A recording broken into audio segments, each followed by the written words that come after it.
Praise the lord. యేసునామమే జయము. మన రక్షకుడు మన విమోచకుడైన యేసుక్రీస్తు పరిశుద్ధమైన నామములో అందరికీ వందనాలు. చిన్న ప్రార్థన ద్వారా ఉదయకాలం ముందు వాక్య భాగం ధ్యానించుకుందాము. పరిశుద్ధుడ మహాగణుడు అయిన దేవ యేసయ్య, సర్వాధికారినైనా మీకు వేలాది వందనం కృతజ్ఞత స్తుతి స్తోత్రం చెల్లించుకుంటున్నాను దేవ ఉదయకాలం ప్రభు వాక్య భాగం ధ్యానిస్తుండగా వాక్య భాగం అర్థమాకు సహాయం చేసి మీకు ప్రబలపరిచి మీకు మాదిరిగా మమ్మల్ని నడిపించమని చిన్న ప్రార్థన యేసునామములో అడిగి వేడుకుంటున్నాను తండ్రి. ఆమేన్ ఆమేన్. కీర్తన గ్రంథం 147వ అధ్యాయం 8వ వచనం.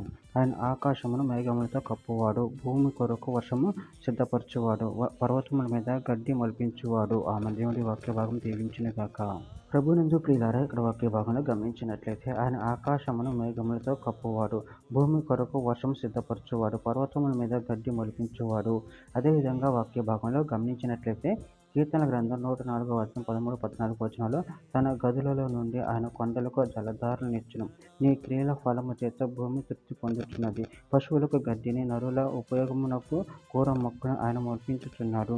యోబు గ్రంథం 5వ అధ్యాయం 10వ వచనం. ఆయన భూమి మీద వర్షం కురిపించువాడు, పొలముల మీద నీళ్లు ప్రవహింపచేయువాడు. యోవేలు గ్రంథం 2వ అధ్యాయం 23వ వచనం. సీయోను జనులారా, ఉత్సాహించి మీ దేవుడైన యెహోవా యందు సంతోషించుడి. తన నీతిని బట్టి ఆయన తొలకరి వర్షమును మీకు అనుగ్రహించును. వాన కురిపించి పూర్వం ముందు వల్ల తొలకరి వర్షమును, కడవరి వర్షమును మీకు అనుగ్రహించును. ఆమోసు గ్రంథం 5వ అధ్యాయం 7-8 వచనంలో న్యాయమును అన్యాయమునకు మార్చి నీతిని నేలను పడవేయు వారులారా, ఆయన సప్తఋషి నక్షత్రమును, మృగశీర్ష నక్షత్రములను సృజించిన వాడు.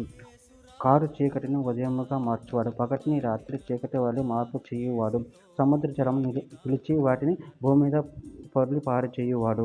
మత్తయి సువార్త 5వ అధ్యాయం 45వ వచనం. ఆయన చెడ్డవారి మీదను మంచివారి మీదను తన సూర్యుని ఉదయింపచేసి నీతిమంతుల మీదను అనీతిమంతుల మీదను వర్షం కురిపించుచున్నాడు.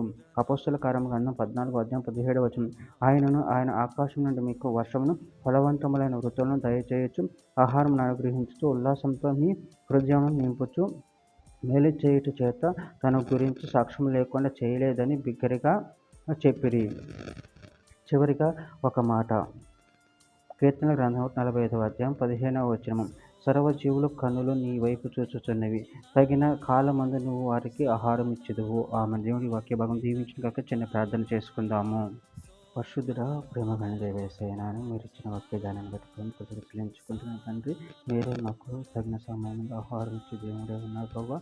మేము మీ అందరూ భయభక్తులు కలిగి నిన్ను మహిమపరచు కనపరిచేవారు మన బలాన్ని అనుగ్రహించి, నేను స్తుతించి నేను మహిమపరిచేవారు మన శక్తిని అనుగ్రహించి, మీ కృపలో బలపరిచి మీకు మాదిరిగా మమ్మల్ని నడిపించమని చిన్న ప్రార్థన చేసిన మమ్మల్ని అడిగి వేడుకుంటున్నాను తండ్రి. ఆమేన్.